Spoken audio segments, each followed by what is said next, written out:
brought to you by Pfizer. Today's countdown to the royal wedding is brought to you by Pfizer. And now a CBS Sports Update brought to you by Pfizer. Meet the Press Data Download brought to you by Pfizer. This portion of CBS This Morning sponsored by Pfizer. On how to find the hidden sugars in the American family diet. Sponsored by Pfizer. Making a difference. Brought to you by Pfizer. CNN Tonight.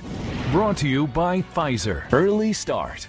Brought to you by Pfizer. Friday night on Aaron Burnett Out Front.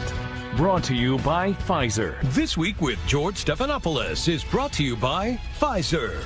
Good Morning America is brought to you by Pfizer. CBS Health Watch sponsored by Pfizer. Anderson Cooper 360. Brought to you by Pfizer. ABC News Nightline. Brought to you by Pfizer.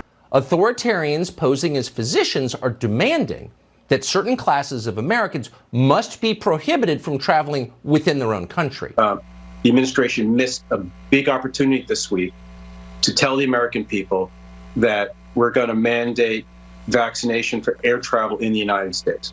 But it's the addiction numbers that are the worst. This year, for the first time ever, the number of overdose deaths in the United States passed 100,000. That's up 30% from just last year. It's up more than 100% since 2015. At this point, more Americans are dying from drug ODs than are dying from car crashes and gun deaths combined. An overdose is the final chapter in the world's saddest story, many years of suffering and torment. And our lunatic COVID policies have caused so much more of this. What people like Tony Fauci will never acknowledge is that addiction is far worse than the coronavirus. Addiction doesn't just kill you, although of course it does.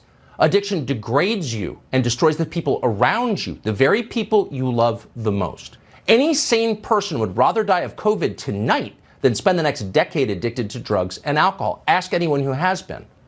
Speaking of the young, last month the New York Post published photographs of masked school children, little kids, forced to eat on the ground outside in freezing temperatures. You're seeing them on your screen right now. What do you make of that? Well, here's what Joe Biden's spokeswoman made of it. She was fine with it. She approved. These are steps that schools are taking to keep kids safe. And I think the vast majority of parents appreciate that. Obviously, we want to get to a point where we're turning to a version of normalcy for everybody. The safety of kids. These people are the danger to children, not COVID. But no one's asking the obvious question. What kinds of adults, what kinds of citizens are we creating with masks and social isolation? Ever heard a politician wonder about that? No.